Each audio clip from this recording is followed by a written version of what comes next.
Hey there, welcome to Retro MX Reviews. We're coming to you with a very cool little cult classic bike today. This is an 82 YZ100. Before we get started, I'm going to thank my friend Mike Edwards for letting me run another one of his bikes in a test, and he said give a shout out to Borgfield Built Bikes.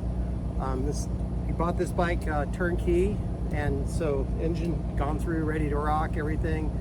So I'm going to get to go out and spin a few laps on it. Just to talk a little bit about these bikes. You know, there was an era where Yamaha was making a 60, a 80, a 100, a 125, a 250, and a 465 YZ. So, you know, they were really trying to help kids progress, and you know, we don't really do that anymore. But I think they kind of realized maybe you didn't quite need this stepping stone, and 80s kind of just gained more momentum over 100s as they, you know, in terms of sales. So by the end it was just this one left, and 83 was the last year. I think they ran 76 to 83 is what I read. So they never made the conversion to water cooling. It does have a kind of a second gen monoshock, which we'll have a look at that in a second. But these bikes really have a cult following, and I'm excited to ride it. It's not, you know, it doesn't really look like a Mini. It's got an 18-inch rear, a 21-inch front, but it also isn't a full-size bike either. And the track here at DNA is a pretty small, compact track. And I was actually racing with Mike earlier in another class, and this thing looked like it was just ripping because it could get through the corners so good because it's so small. So with that, let's have a quick walk around and look at this beauty. This one's, it's pretty tricked out. Okay, so it's kind of a scaled down 125 or a scaled up 80. But, you know, like the modern super minis are really 80s that are just, you know, a few things modified. But this bike, it was completely different from an 80 from the ground up. So one of the things to look at is this monoshock here, which I believe he said he's substituted some things. And then also it's got the aluminum swing arm. And to me, what I think is so cool about bikes of this era is they were still just trying to figure out how they wanted to do things. So Yamaha, you know, was running running the chain on the right side, and Honda had kickers on the left side, and Yamaha had a radiator on the forks, and just, you know, it was just kind of an experiment in progress. So to me, that's really cool. And then eventually they all kind of came along to the same thing. This one, you can see it's got a pipe on it. Just a really beautiful build. I should have come and got it before we got it dirty today. Yeah, here we go. These are conventional, you know, non-cartridge, of course, forks. And I believe he has had this resprung.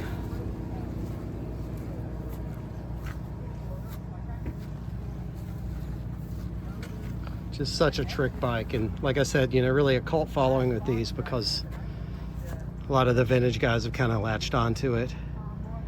So if you can ever find a 100, snatch it up. Let's go do some laps.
All right, so there's a couple laps on this monster. In some ways it was what I expected, in other ways it wasn't. I was really thinking it was going to feel small, and physically it doesn't. Now I'm only 5'8", so you know, no big deal. But so that wasn't really a thing. I jumping it and being in the air, and really it felt good. Motor, you know, it's very what you would expect, right? So it's, you know, a lot like an 80 125. It's weird though, because one of the reviews I read said it felt more like a trail bike, and I don't get that at all. Like it's punchy, it's a motocross bike. I thought the shock worked well. Forks felt a little harsh, you know, which they're older and smaller diameter and stiffer springs, and there's some chop out here today, but it's it's just kind of a neat era, and that's what Mike and I were talking about. I think if you had, you know, a gate of 20 people on these things and you just went out and gave it hell, it would be really a lot of fun. And it's not, you know, it's a small enough bike to where you have to do everything right. Matter of fact, I got out of the main line and I got into some fluff, and that was it. There wasn't, I basically just had to roll out of it and regroup. It was not even any trying to salvage that. I wasn't going to thrash the clutch that much. But overall, yeah, I mean, it's kind of the little cult classic you would think it is, and a lot of fun to ride. I think this is about as much technical track as I would want to be on with one of these. I don't think I would want to go on to a, you know, a more modern or aggressive track with it. It would just be too much, and I was afraid I was gonna, you know, ring it out too much, but it just kept revving, it kept taking it. So great job on the build there, Rocket Ship Racing, and just a fun little bike. So thanks again to Mike for letting me spin some laps on this little piece of history. Thanks for watching.